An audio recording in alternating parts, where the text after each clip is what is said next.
আসসালামু আলাইকুম বন্ধুরা, আপনারা সবাই কেমন আছেন? আমি মোহাম্মদ মানিক মিয়া ভ্যানে করে এখন যাচ্ছি ঝিগরগাছা বাজারে। দেখি আল্লাহ কি করে।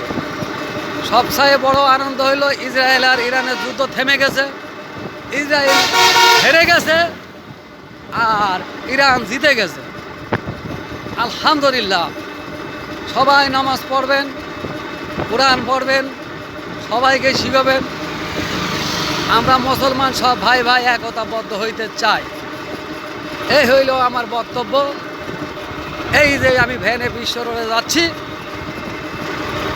দোয়া করেন যাতে ব্যবসা বাণিজ্য আমার ভালো হয়, ঝালমুড়ি যাতে মাটি বেশি বেশি খায়।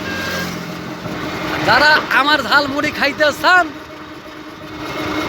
তারা কমেন্ট বক্সে কমেন্ট করবেন আমাকে। ওকে, আসসালামু আলাইকুম।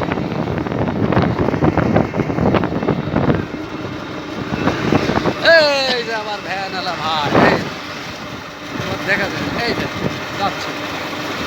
তোর কাছে ধরলে কি দেখা যায়?